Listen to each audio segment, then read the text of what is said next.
my friends, it's Sheila B here, and I've got a little bit of a different video for you today. I wanted to share with you all my glue book.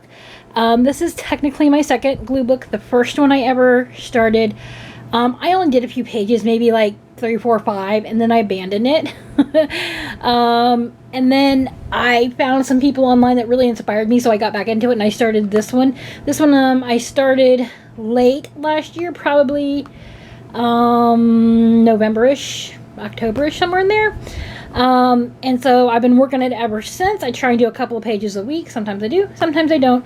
But I'm going to jump right in and show it to you. If you don't know what a glue book is, I've not put anything on the front page because I want to put something special here. And I just don't know what that is yet.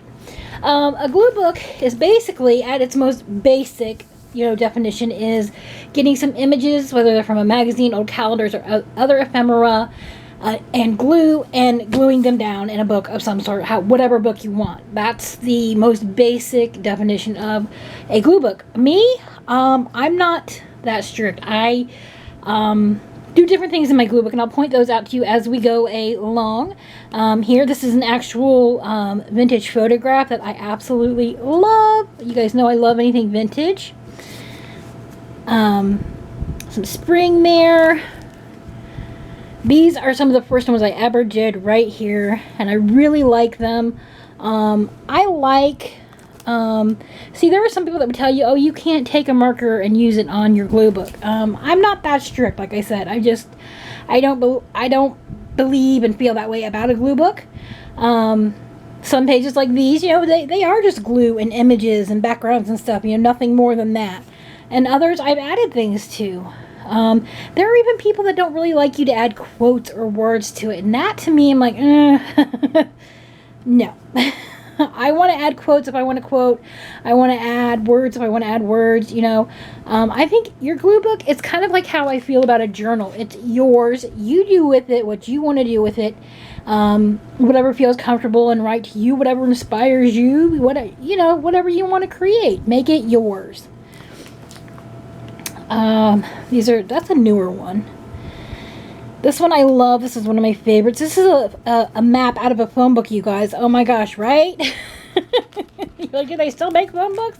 They do. They're pretty thin though. I think this was a coffee one.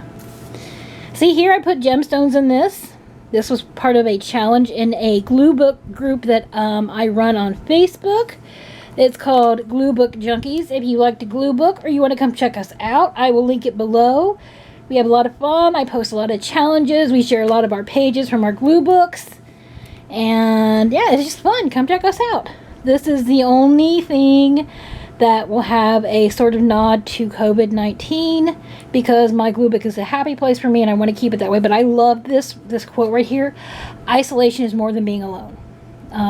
So this wasn't a page strictly about COVID-19, but it relates to it, if that makes sense.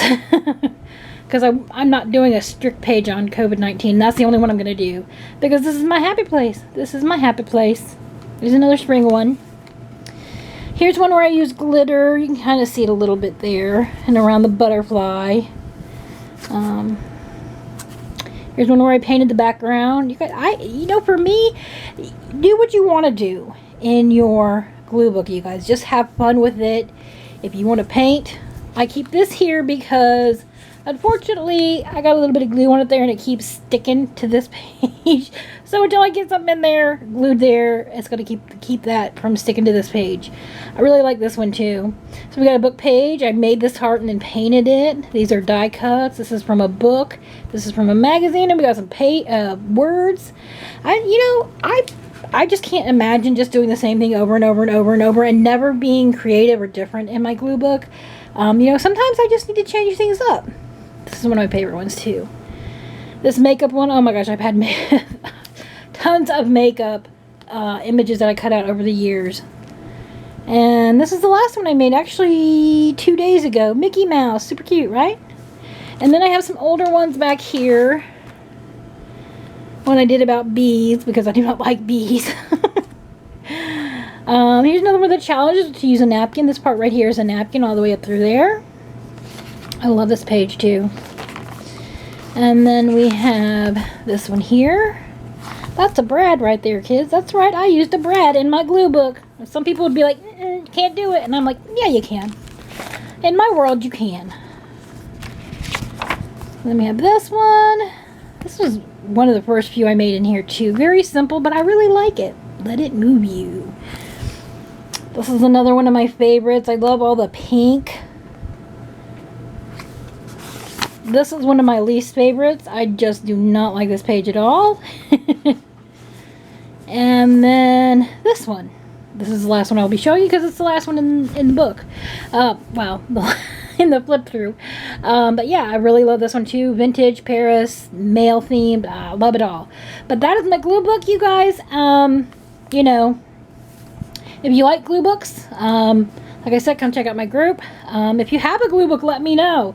I don't know many people other than those in my glue book group that have a glue book. I think glue books and collaging are very similar.